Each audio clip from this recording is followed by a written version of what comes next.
Queridos amigos e amigas da TV Evangelizar, um grande abraço, sejam bem-vindos a mais um Café Teológico, aqui pela TV Evangelizar, Rede Evangelizar de Comunicação. Nosso programa hoje é aqui da Residência Arquiepiscopal, na Cúria Metropolitana de Curitiba. Estou recebendo o nosso querido Dom José Carlos Souza Campos, que é o 5º bispo da Diocese de Divinópolis. Nós vamos falar sobre um tema pertinente, atual, importante para a nossa igreja. Dom José, seja bem-vindo, muito obrigado por aceitar o nosso convite. É uma alegria, Sérgio, poder estar aqui no seu programa, tomar do seu café e conversar coisas boas da nossa igreja, da nossa fé. Maravilha. Bom, no último dia de Cristo Rei, fechamos um ciclo do ano litúrgico do tempo comum.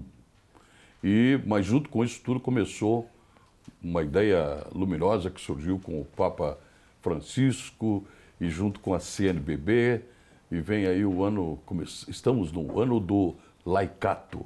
O que é isso, Dom José? Verdade, Sérgio. No calendário celebrativo da Igreja Católica, o ano começa no primeiro domingo do Advento, que é o tempo que nos prepara para o Natal, o primeiro mistério de Cristo celebrado na liturgia, e esse ano termina na festa de Cristo Rei, que tem naquela semana subsequente exatamente os últimos dias daquele ano litúrgico. Então, há 2 semanas nós encerramos o ano litúrgico com a festa de Cristo Rei. E aqui no Brasil, neste ano, na festa de Cristo Rei, nós iniciamos o ano nacional do laicato. O que nós queremos com isso é exatamente trazer ao foco e fazer com que a igreja toda reveja, repense, valorize de novo, reconsidere esse personagem importantíssimo da igreja, que é o leigo, a leiga. Aquele que, batizado, crismado, comungante, vai tomando consciência da sua missão dentro e fora da igreja.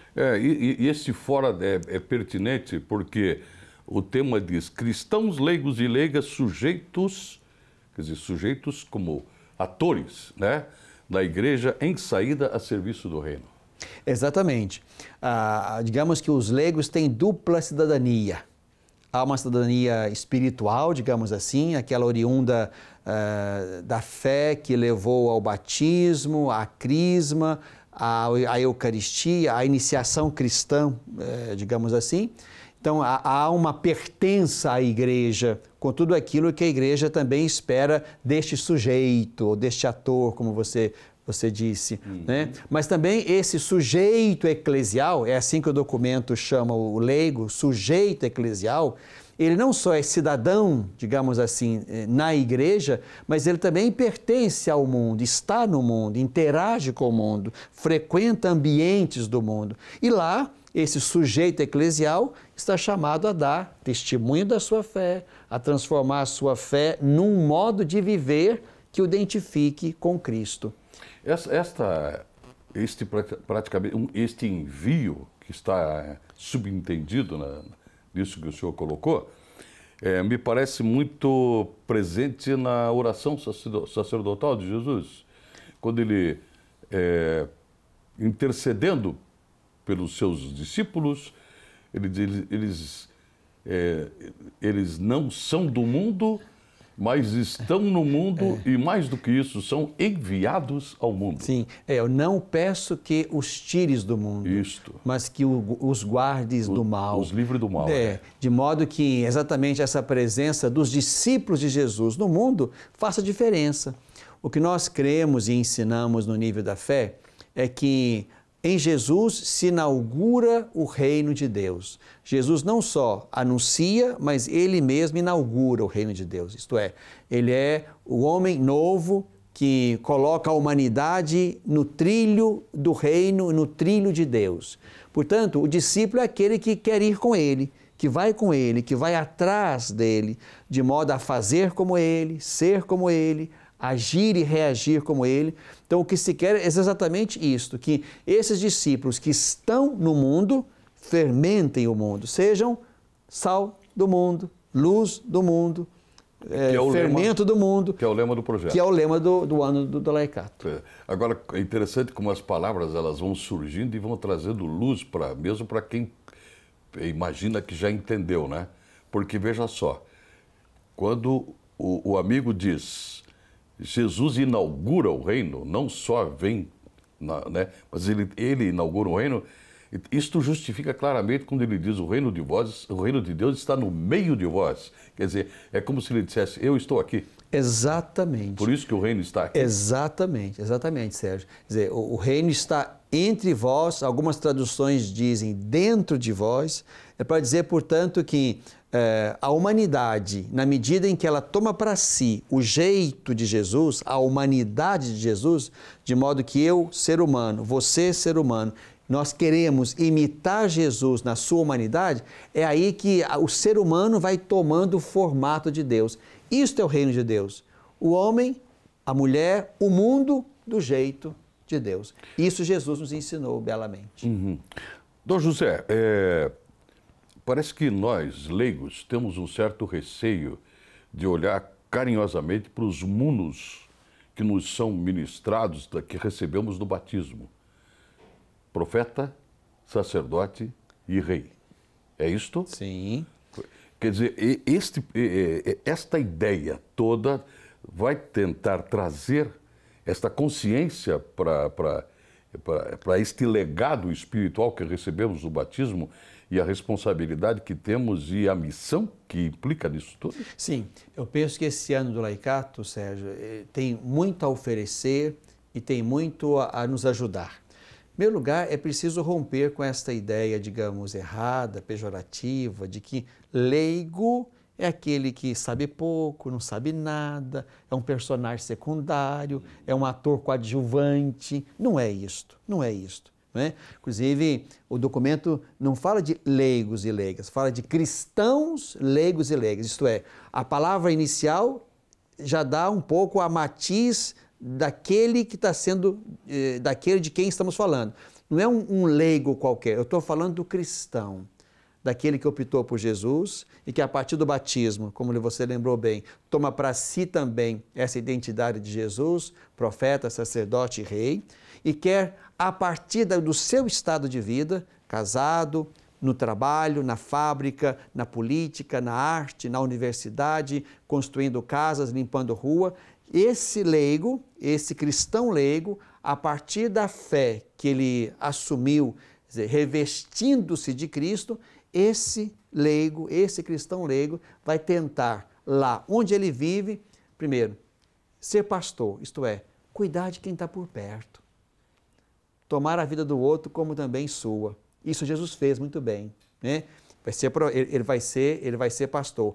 Ele vai ser profeta, isto é, no meio de um mundo bastante inflacionado de palavras, o batizado, o cristão leigo, é aquele, portanto, que conhece a verdade porque conheceu Jesus. Então ele é o profeta que vai dizer para quem está com ele, com quem ele interage, exatamente aquela verdade que brota de Jesus. E ele também é rei. Em que sentido? No sentido de ser responsável pelo mundo. O rei é aquele que tem diante de si, portanto, o lugar de reinar e se preocupa com esse lugar de reinar. Isto é, o cristão leigo também, estando no mundo, ele se sente de alguma forma responsável. Está aí exatamente a sua participação no munus real de Cristo. É aquele que tem para si o cuidado do mundo. O mundo também é minha casa, é sua casa, é a casa de quem está nos assistindo. Daí a importância desse cristão leigo também tomar para si o cuidado do mundo. Dom José, o documento da CNBB e esta proposta do ano do Laicato, ela vai, não gosto de dizer resgatar porque parece que a gente perdeu, mas enfatizar aquilo que o Vaticano II trouxe de uma maneira tão bonita, que é a igreja como povo de Deus? Bacana essa sua lembrança. Se nós tomarmos o texto do concílio, sobretudo a grande Constituição sobre a Igreja, Lumen Gentium, texto volumoso, bonito, a Lumen Gentium começa falando do mistério da Igreja. É o primeiro capítulo. O segundo capítulo, sobre o povo de Deus. O terceiro capítulo, sobre a hierarquia. Então percebam que já aqui se percebe que a hierarquia não é a primeira coisa a ser mencionada quando se trata de falar da igreja. Há o mistério da igreja, aquele que está escondido já em Jesus, com a escolha dos 12, o envio dos 12, né?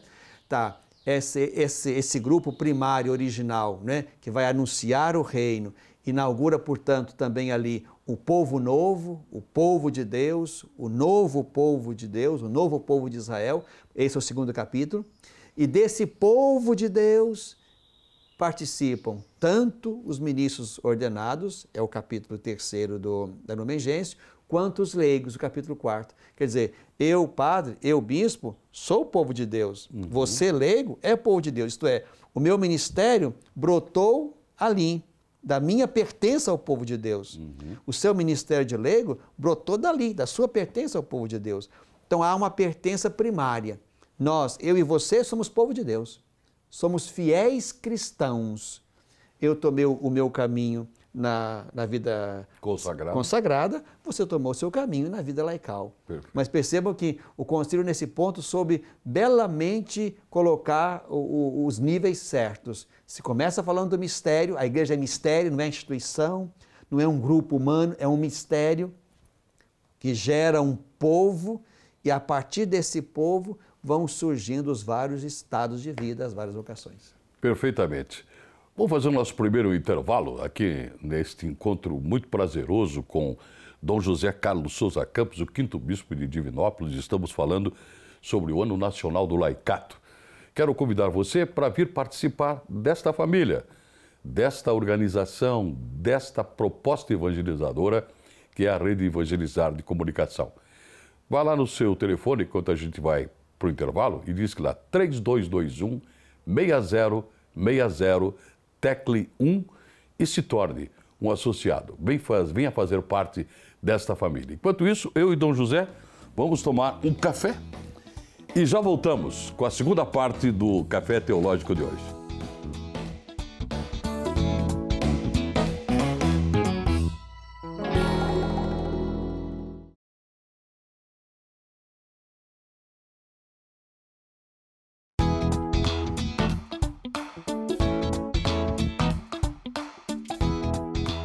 Estamos de volta com a segunda parte do nosso Café Teológico de hoje, aqui pela Rede Evangelizar de Comunicação, programa transmitido da residência arquiepiscopal na Cúria Metropolitana de Curitiba.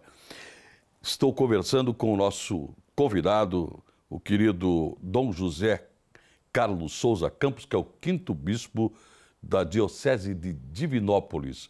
O nosso tema, Ano do Laicato, Ano Nacional do Laicato. Então, José, queria começar esse bloco fazendo uma provocação da seguinte maneira. A impressão que dá, às vezes, olhando para o nosso universo católico, é que nós vivemos uma dicotomia a partir do exercício do rito. É como se nós, ao participarmos da missa, tivéssemos um comportamento voltado para a espiritualidade, né, para o engrandecimento espiritual. Mas parece que ao passarmos pela porta do templo, digamos assim, é como se esse compromisso acabasse. Está certa essa observação? Alguém comentou da imagem do casaquinho que se põe para ir à missa e do casaquinho que se tira depois que termina a missa. Falou isso. Exatamente essa imagem, talvez, que eu estou mencionando, ajude a desenhar isso que você está dizendo. Aqui está, digamos, está o grande desafio da nossa fé. Inclusive, o documento 107, esse é o 105, o 107 vai tratar exatamente da iniciação à vida cristã. Um itinerário de formar o discípulo missionário de Jesus Cristo. Isto é, nós precisamos qualificar a formação do discípulo missionário. Precisamos qualificar a formação do leigo e da leiga. E aqui formação não só do ponto de vista teórico, não. A formação, digamos assim, desta vocação. Isto é, o processo de iniciação à vida cristã tinha que ajudar esse batizado a entender que ali não se trata apenas de um rito, ou a religião não é apenas um exercício paralelo e alheio à minha vida que continua. Não. O que se quer agora, exatamente nesse novo formato de iniciação cristã, num viés mais catecumenal, mas não é o tema do programa, mas o que se quer nesse novo formato da catequese, que ultrapassa inclusive essa catequese formal que recebemos lá na nossa igreja, é uma verdadeira iniciação cristã, de modo que aquele que deseja estar na igreja de Jesus Cristo, na comunidade da igreja, ele vai ser acompanhado desde o seu primeiro desejo, a fim de que ele seja introduzido na vida comunitária, no mistério de Deus, no engajamento na comunidade, no engajamento do mundo. Então é um processo, digamos assim, bem mais ousado, como era no princípio do cristianismo. Havia um longo tempo chamado catecumenato, onde aquele simpatizante do cristianismo era preparado, e preparado a tal ponto que morria pela fé que ele tinha abraçado. Né? Então, isso que você diz revela, digamos assim, uma deficiência. Deficiência do querigma? Do querigma e, mais do que isso, do nosso processo de formação dos discípulos de Jesus Cristo. Isto é, talvez a nossa catequese, quando eu falo nossa, do meu tempo, talvez até do seu tempo, enfim, é uma catequese que se preocupou muito com noções, com informações, com doutrina. Nós tínhamos que avançar, isso o documento 107 fala bem, nós temos que passar de um ensinar algo sobre Jesus a levar a uma experiência de Jesus. Experiência. Aqui é diferente, porque se eu sei algo de Jesus, bom, saber algo de Jesus até o diabo sabe. Porque lá nos textos das tentações de Jesus, onde Jesus dialoga com o diabo, inclusive, cita mais a Escritura do que Jesus. Cita, né? Salmos e tudo mais. Agora, então, não basta um conhecimento teórico, abstrato de Jesus. Aqui talvez esteja a falha da nossa catequese, sobretudo, digamos assim, pós-moderna, iluminista. Talvez explorar um pouco, me desculpe, sim. aquele trecho onde André e outro, enviados por João Batista, vão atrás de Jesus e perguntam: onde você mora? Exato. Daí ele convida para vir e ficam. Vinde ver. Vinde ver. Isso diz, e ficaram com ele. Ficaram. Quer dizer, esse ficaram com ele que está faltando. Permaneceram com ele, para usar a palavra de São João, do Evangelho. Permaneceram com ele. Isso. É essa a ideia. Talvez essa, digamos assim, primeiro, essa incapacidade de perceber que a fé é alguma coisa que toca a medula da minha vida e do meu ser, toca a minha alma, meus sentimentos, meus costumes, como dizia São Bernardo. Se eu não conseguir uma fé desse quilate, ela se tornou superficial, sim. Então é a fé de ir à missa, de pedir o batismo para o meu filho, a crisma, de me casar, até como um rito espiritual rotineiro ou social. Ou como quem vai a um shopping exatamente. Comprar alguma coisa. Por isso, digamos assim, a preocupação atual dos bispos de propor um outro modelo de iniciação cristã, um outro modelo catequético que de fato forme aquele cristão adulto, ou até, quem sabe, aquela criança, porque o processo vai ter que começar de dois lados, vai ter que começar a partir dos adultos que não receberam o batismo e nenhum sacramento, portanto, mas também das crianças que já estão inseridas no processo. Esse processo de iniciação cristã vai ter que tomar um formato que ajude aquele cristão, aquele leigo, aquela leiga, a tomar consciência de que a fé é alguma coisa que perpassa todas as suas decisões, dentro e fora da igreja. Quer dizer, aquele que ali comungou, escutou a palavra, é o mesmo que vai sair de lá, sair da porta do templo, como você lembrou, e lá vai agir bem, vai fazer o bem, vai fazer como Jesus. Isso é o reino. Eu, numa entrevista que fiz há pouco tempo no rádio com um coordenador da CNBB em Curitiba sobre esse assunto, até eu digo assim, eu vou ousar aqui criticar o próprio cânon da liturgia e dizer que ela não devia terminar do jeito que termina. Né? Vamos em paz e que o Senhor nos acompanhe, graças a Deus. Não. Vamos que vai começar, agora que vai começar a luta. Agora que vão e levem isso que escutaram aqui e espalhem na sua família, na sua casa, no seu trabalho, na rua, onde quer que vocês vão. Eu não sei se você pegou a missa em latim, mas a missa em latim... Peguei. Pegou. Então, eu rezei a missa em latim. A missa est? A missa em latim, ite missa est. Isso. Uma tradução assim mais liberal seria assim, ide, é a missão. E vamos... Agora é a missão. Agora é a missão. Talvez nesse ponto aquela conclusão fosse mais impactante. Mais impactante, né? Acabou a missa, agora começa a missão. A missa como o momento, o ponto a partir do qual se lança para fora do templo aquele que rezou, que comungou. A missa terminou, a missão começa agora. Vamos lá. Inclusive, a palavra é semelhante, missa, missão. É. Né? Há uma tradução livre, exatamente traduzir assim, né? Ide, agora é a hora da missão. Uma pergunta antes de terminarmos esse bloco. O que aconteceu durante esse período? Houve uma centralização das coisas por parte de alguns sacerdotes ou os leigos não tiveram a iniciativa de ocuparem o seu espaço na paróquia, na comunidade e na vida evangelizadora? Sérgio, eu acho que houve um grande caminho. Quer dizer, celebramos há pouco tempo, ou fizemos memória há pouco tempo, dos 500 anos da Reforma. Sim. O que aconteceu na Reforma Protestante? 2 modelos diferenciados de anúncio. Enquanto o protestantismo, né, sobretudo de viés luterano, se ocupou de traduzir a Bíblia e colocar a Bíblia na mão dos fiéis, e esses fiéis tomariam consciência e entrariam em contato com a palavra, ali, na nossa vertente católica, começaram a ser escritos os grandes catecismos. Então, perceba que são 2 modelos. Uma é uma igreja que se constrói a partir da palavra, outra é uma igreja que se constrói a partir da doutrina. Uma, a Bíblia, a outra centrada no catecismo. De lá para cá se construiu, portanto, um modelo de igreja bastante racional. Quem é Deus? Espírito perfeitíssimo, Criador do céu e da terra.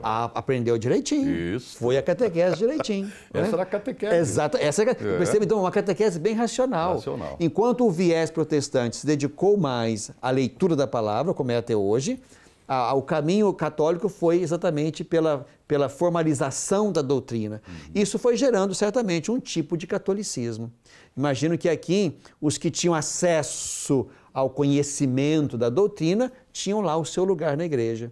E aqueles que, por acaso, ou porque não tinham clero para formá-los, ou não tinham acesso à leitura nem aos livros, foi se criando, portanto, um outro povo de Deus, né, desqualificado em vista de não conhecer a doutrina. Talvez aí, exatamente aí, está o motivo, a causa das grandes, inúmeras devoções que se construíram aos santos, à Virgem Maria e outras devoções que nasceram oriundas talvez de um catolicismo que não deu conta de formar pela razão, o próprio povo se encarregou de criar suas devoções e tradições próprias. Agora, é verdade que antes do concílio já havia todo um movimento de retomada, de revigoramento dos leigos. A ação católica, você deve se lembrar bem da ação católica, é um movimento anterior ao concílio e que deu muita força ao concílio, a ponto de o concílio, por exemplo, ter ali belíssimos textos, pelo menos um decreto que trata da atuação dos leigos e um capítulo inteiro da Lumen Gentium sobre a igreja, que também fala dos leigos. Então percebam que já ali, antes do concílio, havia uma efervescência de um laicato que ia tomando já uma presença nova na igreja. Perfeito. Vamos fazer mais um intervalo e eu quero fazer já uma provocação para você ficar conosco para o terceiro bloco, porque eu vou colocar para o nosso querido convidado, Dom José Carlos Souza Campos, quinto bispo da Diocese de Divinópolis, que nos dá a honra de estar conosco nesse café teológico, qual é o papel deste leigo, desta igreja em saída, num ano que vai tratar mais uma vez de questões políticas, de eleições, no meio de um país que está vivendo um caos moral, ético, entre os seus administradores, legisladores e até juízes. Não saia daí que a gente já volta. Só o tempo de um cafezinho, né, Dom? Vamos lá. Vamos lá. Já voltamos, né? Aguarde aí.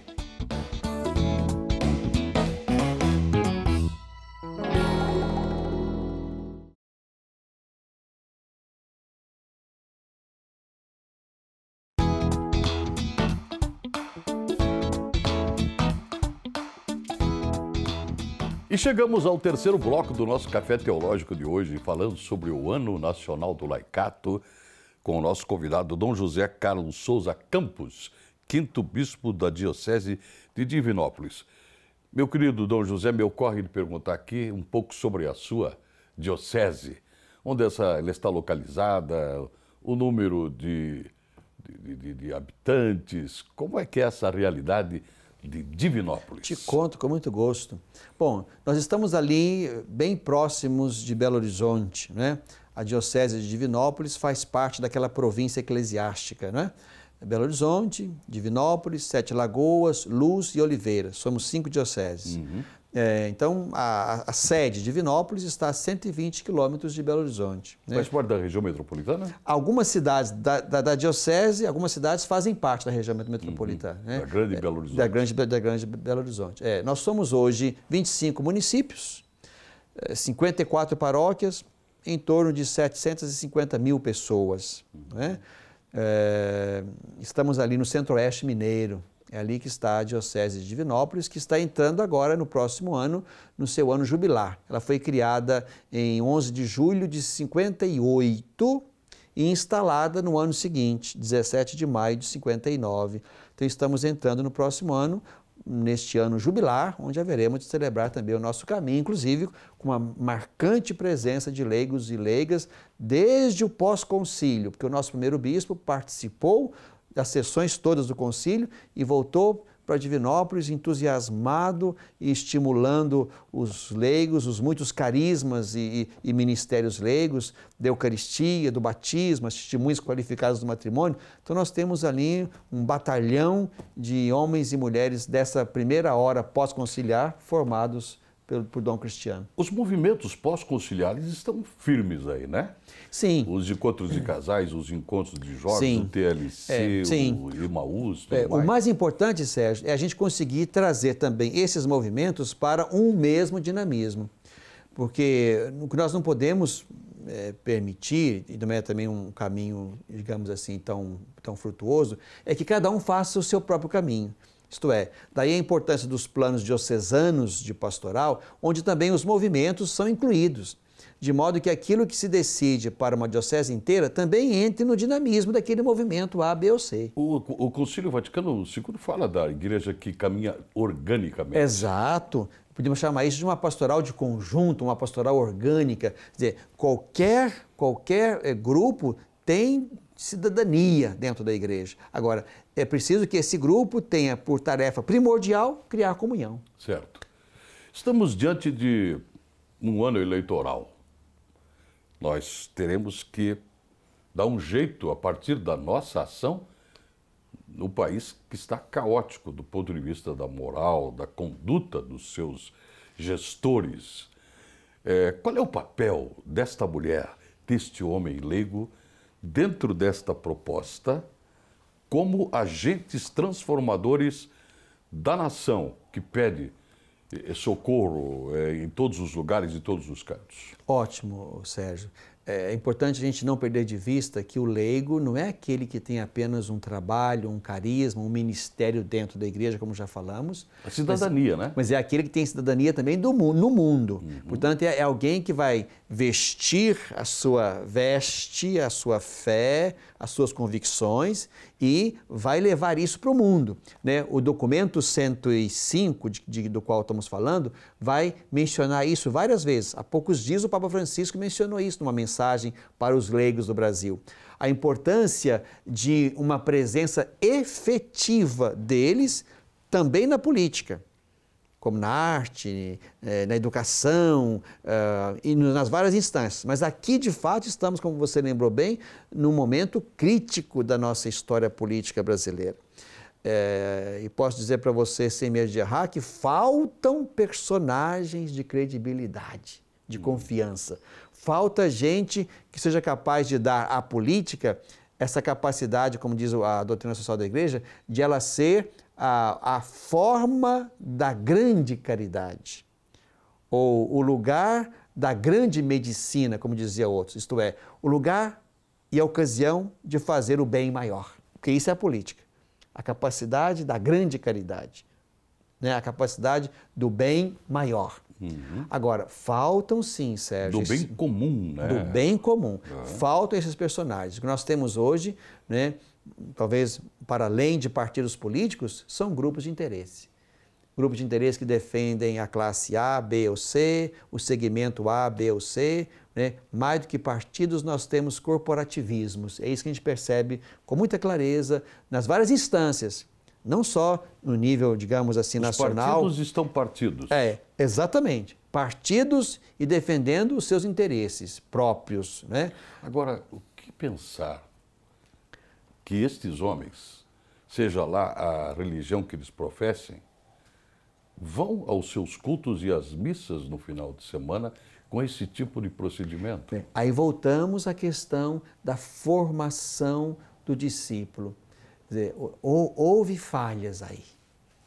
Nós não formamos discípulos que se sentem de Jesus a partir de dentro e não só a partir de fora, isto é, daquilo que fazem, daquilo que rezam. Não. O discípulo de Jesus o é a partir de dentro. Temos então um universo de fariseus? Novos fariseus? Imagino, talvez neofariseus. Neofariseus? Para usar uma palavra da Bíblia, talvez sim, né? Gente que está preocupada assim com as normas, com as regras, com as contas que nunca fecham, né? Mas gente que de fato não está preparada e não tem vocação para cuidar da coisa pública, do bem comum, da atividade grande, porque aí entram os leigos. Os leigos e o Papa Francisco, o próprio documento, o próprio concílio estimulam isso grandemente. O leigo é aquele que, formado na ótica da fé, na ótica do Evangelho, a partir de Jesus Cristo, é aquele que vai tomar o seu lugar lá. Na política e em outros tantos ambientes onde ele está, mas na política, que é o nosso tema de agora. De modo que ali ele faça diferente, não para ser bom, não para fazer campanha seguinte, não. Mas é porque o bom político é aquele que pensa em todos, é aquele que consegue, sobretudo, levando em conta que ele tem que olhar a totalidade, começar onde as demandas são maiores. Eu sempre digo que o bom político é aquele que começa da periferia para o centro. O mau político é aquele que começa do centro para a periferia. Jesus começou por Cafarnaum. Exatamente. Né? Então, o bom político é aquele que começa das beiradas, cuidando, atento, solícito com quem está nas beiradas, onde estão certamente as grandes demandas. Deixa eu explorar um pouco mais essa riqueza que o querido amigo traz para nós do Café Teológico. Como não se respingar andando no meio do lodo? Porque esse talvez seja o grande problema. Muita gente diz assim, eu vou lá tentar fazer alguma coisa, dali a algum tempo, eu fui, mas é muito complicado. A gente se contamina com o ambiente criado propício para a corrupção, para a pusilanimidade. Sim. Quer dizer, como fazer isso? O Ano Laicato, Sérgio, quer também estimular isso. Isso vai aparecer várias vezes no documento. Quer dizer, o fomento de escolas de fé e política, o fomento de instâncias que acompanhem as câmaras municipais, de instâncias que fomentem nos leigos e leigas de certo preparo esse gosto pela política. Discussões de grupos das igrejas. Porque não adianta, por exemplo, o personagem sair lá até de uma comunidade qualquer sem nenhum preparo. Ele tem que saber, por exemplo, o que é a doutrina social da igreja. Isto é, o que a igreja pensa sobre os grandes problemas sociais? Quais são, digamos assim, os caminhos que a igreja quer percorrer quando pensa e olha a sociedade? Então, não adianta, por melhor que seja o leigo que saia daquela comunidade e queira aventurar-se na política, se ele não tiver formação, se ele não for acompanhado, se ele não tiver um grupo de base que o ajude, ele pode fracassar também. Agora, quando você pergunta assim, tá, mas ele vai entrar e vai se sujar. Te digo assim, ó, é melhor que eu perca fazendo a coisa certa do que eu me perca com os outros fazendo a coisa errada. Me ocorre de lembrar o Papa, quero uma igreja enlameada. Exato.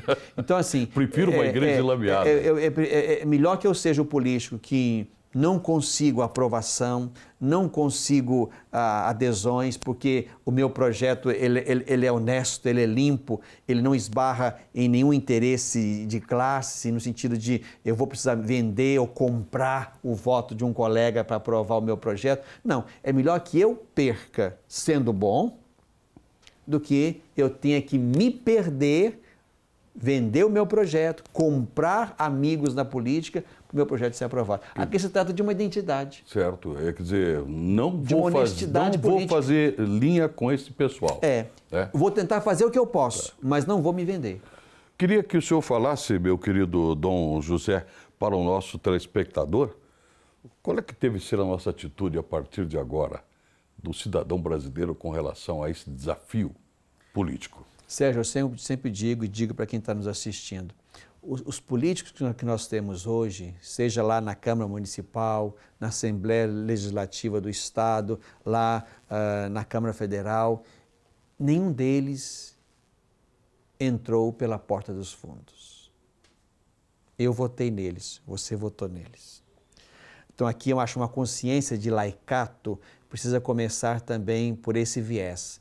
É claro, nós precisamos de bons personagens, de gente que tenha vocação para a coisa pública, para o bem comum. Mas nós precisamos de cidadãos eleitores que também saibam discernir, saibam escolher, com todas as dificuldades que isso hoje se põe a nós, não é?